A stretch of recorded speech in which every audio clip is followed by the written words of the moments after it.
Bom, galera, de volta aqui no canal do Lessa agora para a gente falar das polêmicas de ontem, porque eu vi que ainda está rendendo muito nas redes sociais aí. Eu gosto bastante de levantar essas bolas, levantar a discussão para ver o que vocês estão achando. É o que eu sempre falo, eu não consigo, evidentemente, responder a todos aqui no canal, mas vocês sabem que eu faço o possível, respondo muita gente, mas eu leio praticamente tudo. Tudo que vocês estão escrevendo, eu estou lendo. E isso, eu já falei aqui diversas vezes, contribui demais para a minha análise, para ajudar a construir a minha linha de raciocínio em muitas oportunidades. Por isso é muito importante trocar essa ideia e ouvir também o que vocês têm para dizer. E ontem a gente teve duas situações bastante que renderam muita coisa, muita discussão. O possível pênalti em cima do Caio Paulista, o Ganso falando que pode voltar ao Santos um dia, saindo vestindo a camisa do Santos no final do jogo. E também uma que eu quero comentar aqui, uma situação que ocorreu na entrevista coletiva do técnico Eduardo Barros. Então vou trazer tudo isso aqui para vocês e a gente troca essa ideia, beleza? Se inscreva aí no canal se você não está inscrito, está chegando por aqui agora. Sou o Vitor Lessa, se você não conhece meu trabalho nas Rádios Globo e na CBN, aqui no YouTube eu falo só de Fluminense, é a minha cobertura diária do Tricolor Carioca, trazendo para vocês sempre tudo o que acontece lá no Flu. E claro, deixa o like neste vídeo que é muito importante. Sorteio da camisa Tricolor tá no ar. Estou reforçando aqui para vocês, vou deixar o link aqui do post lá no Instagram para você ir lá e também participar, seguir as regras para poder participar desse sorteio e quem sabe ser o sortudo que vai levar uma camisa tricolor do Fluminense oficial e assinada pelo jogador que você escolher, que o vencedor, no caso, escolher, vai levar para casa essa camisa, tá bom? Vamos lá, eu vou começar falando, vou começar pela situação do Caio Paulista, do pênalti que muita gente está achando que foi, está reclamando e tal. E pela câmera da TV, eu tive certeza na hora, naquele momento, que para mim não tinha sido pênalti, né? Só que depois a Flu TV postou um vídeo, né, de um ângulo diferente, e aí muita gente usou esse vídeo para dizer que foi um pênalti claro. Pois bem, vamos assistir aqui essa câmera da Flu TV, que foi postada até no Instagram do clube, para que a gente possa tentar chegar aí, mais uma vez, a alguma conclusão, ver o que vocês acham.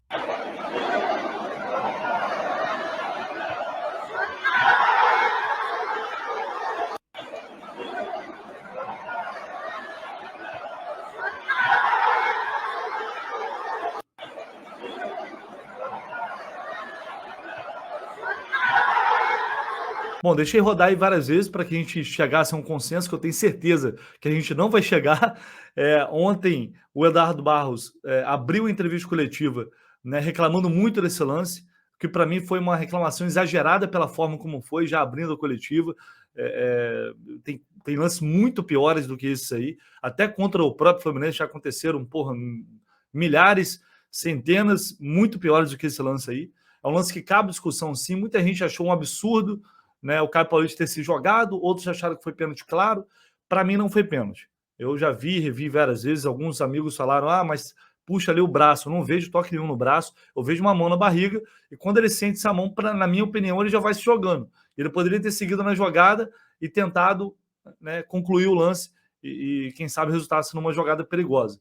Então, assim, para mim, respeito a opinião de todos, quero ver vocês também, mas para mim não foi pênalti, para mim ele se jogou e tentou cavar essa penalidade ali. A arbitragem acertou dessa vez, na minha opinião, porque se isso aí for pênalti, meu amigo, assim, se fosse contra o Fluminense, eu tenho certeza que todo mundo estaria aqui dizendo que não foi absolutamente nada, ou pelo menos uma grande parte da galera que está falando que foi, estaria dizendo que não foi. Mas enfim, repito, né, é discutível, rende polêmica, e entendo também quem acha que foi. É só a minha opinião, que bate também com a opinião de outras pessoas. Eu acho que esse lance está longe de ser um absurdo não ter sido marcado.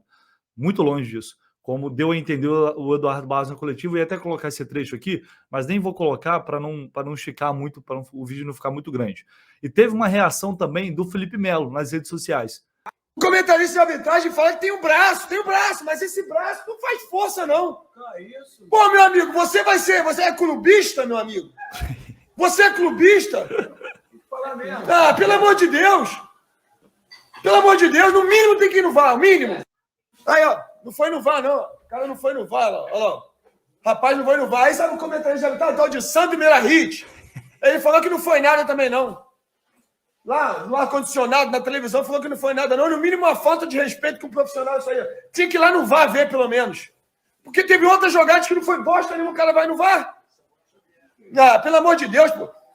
Um pouquinho mais de profissionalismo aí, gente. Um pouquinho mais de profissionalismo, pô. Tem uma reação engraçada do Felipe Melo. Ele fala que tinha que ter ido pelo menos no VAR. Cara, eu acho que a gente não pode ficar justificando o erro por outros. Que a arbitragem é ruim, é péssima, é horrorosa, é uma porcaria no Brasil, isso é redundância falar. Agora, ontem agiram corretamente. Por mais que você que entendeu que houve pênalti, portanto, achou que o árbitro errou, ele é um lance interpretativo, tanto é que gera toda essa discussão. E por isso ele não tinha que ter ido no VAR mesmo. O VAR não tinha que ter feito a interferência e foi correto dessa vez. Né? É a minha interpretação do lance, pelo menos. Por mais que tivesse ocorrido o pênalti, a gente obviamente iria criticar, e muitos estão criticando porque entenderam que houve, o VAR era um lance de interpretação e por isso não fez a interferência e assim deveria ser sempre. Enfim, quero ouvir vocês aí o que vocês acharam desse lance, mas a conclusão que eu chego é essa.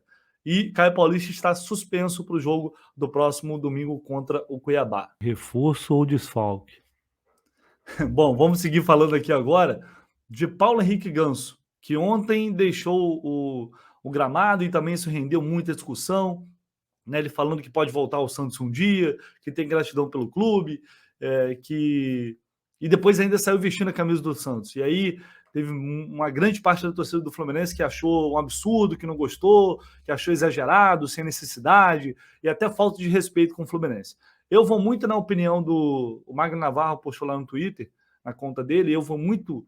Foi exatamente o que eu pensei na hora. A comemoração do Ganso, para mim, claramente, né, como maestro, claramente ele está provocando a torcida do Santos, rebatendo as vaias que ele recebeu durante todo o jogo. E, cara, achei genial a comemoração dele. Espetacular. Sem ofender, sem nada, foi lá e deu a resposta dele. E depois ele minimizou, claramente, que eu já sabia que ele ia fazer. Ele minimizou ali na entrevista coletiva, né, falou que na saída de campo, perdão. Falou que é muito grato ao Santos, que tem uma relação com o clube. Gente, tudo isso é verdade. Então, para mim, na boa, criar polêmica onde não tem. O jogador ele é profissional. O Ganso, ele tem um vínculo profissional com o Fluminense. Ele não tem um vínculo afetivo com o Fluminense. Isso é fato. O Santos, onde ele foi revelado, onde ele apareceu para o futebol, conquistou títulos. É óbvio que ele tem uma relação muito mais íntima com o Santos do que com o Fluminense. Então, o que importa, para mim, nesse contexto, é ele ser profissional, é ele respeitar o clube, é ele vestir a camisa do Fluminense, né, e honrar essa camisa, que é o que ele tem feito. Ontem foi lá, foi um jogador que foi um pouco melhor em relação ao jogador de frente, fez o gol de pênalti, provocou a torcida do Santos, e é isso, cara. É ser profissional. Ele tá ali para isso. Sabe? Quantas vezes a gente já não viu? O próprio Fred, quando estava no Atlético, no Cruzeiro, vivia falando que queria voltar para o Fluminense em algum momento. Nunca escondeu isso. E se a gente for procurar, aí a gente vai ver vários outros exemplos. Então, assim, o importante é que enquanto o cara tem contrato e está no Fluminense, se ele está fazendo a parte dele, se ele está honrando a torcida do Fluminense, é isso que importa para mim. E depois do jogo, ele foi lá falar com o torcedor. A gente viu nesse vídeo aí, vou colocar aqui para vocês também, e falar da satisfação.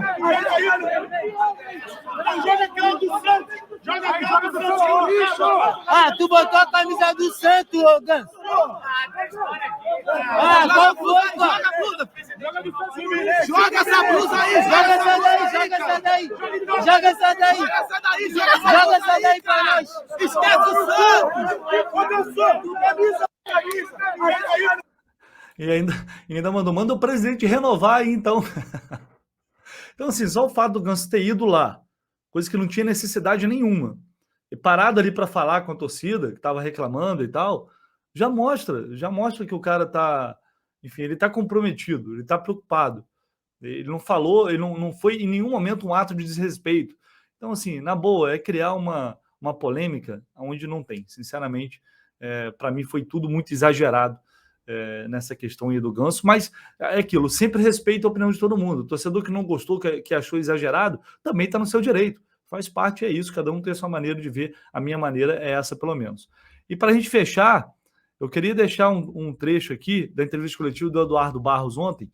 Essa questão das substituições ontem, assim, a gente vem comentando muito, as substituições foram muito ruins, à exceção da entrada, da ida do André para a zaga, a entrada do Martinelli no lugar do Lucas Claro, que foi uma doideira, muito arriscada, mas deu certo e melhorou o time. Depois disso, foi uma tragédia, a verdade é essa. E o que mais me chamou a atenção foi essa explicação do Eduardo Barros. Sobre o jogo em si, de fato, nós viemos para o segundo tempo com uma formação, talvez a mesma, mas de fato mais ousada, no intuito de mudar um pouco das características dos jogadores. A gente tirou um zagueiro para colocar um volante para dar mais volume de jogo no campo de ataque da nossa equipe. E eu não sei se a gente recuou com as mudanças de jogadores, porque naquele momento de reta final de jogo, o que nós precisávamos, nós havíamos conseguido, que era reverter o placar.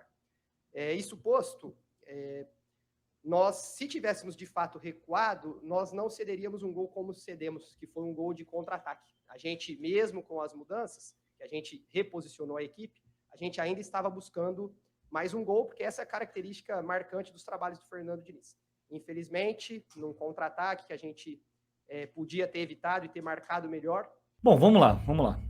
Então, a intenção era não recuar. Se a intenção é não recuar, por que botar David Duarte e Wellington? Se você não quer recuar, não coloque jogadores defensivos também. Jogadores defensores, jogadores apenas de marcação. A entrada do Wellington por si só foi uma tragédia, uma desgraça. Então, se a intenção era continuar buscando gol, então não era para ter entrado o Wellington. Se tira o Ganso, coloca o Michel Araújo, que ainda não jogou, a gente não sabe por quê. Coloca, sei lá, o próprio William. Agora, se você coloca 2 jogadores defensivos, você tira 2 homens de frente para colocar 2 jogadores de defesa e não recua, e não no mínimo se posiciona defensivamente da maneira correta, aí qual o sentido faz isso? Desculpa, nenhum sentido. Sim, o Fluminense leva um gol que não deveria ter tomado, mas também porque colocou em campo, então, jogadores que não entraram para fazer uma função que, de acordo com essa explicação, não cabia, não fazia sentido naquele contexto.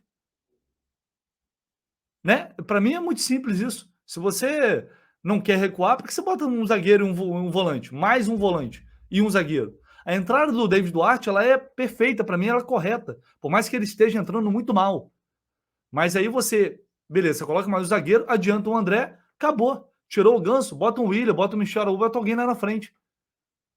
Agora, a gente não queria recuar, tanto é que a gente levou um gol no contra-ataque daquele. Pô, beleza, então era melhor ter recuado. Se você bota 2 jogadores com características defensivas, era melhor ter recuado, né, e para segurar o placar. Poderia ter acontecido um empate? Até poderia, mas faria muito mais sentido de acordo com as substituições que foram feitas. Enfim, sei o que vocês pensam, deixem aí nos comentários, quero ver vocês também. O like no vídeo sempre é muito importante, se inscreva no canal, tamo junto, comente aí, valeu!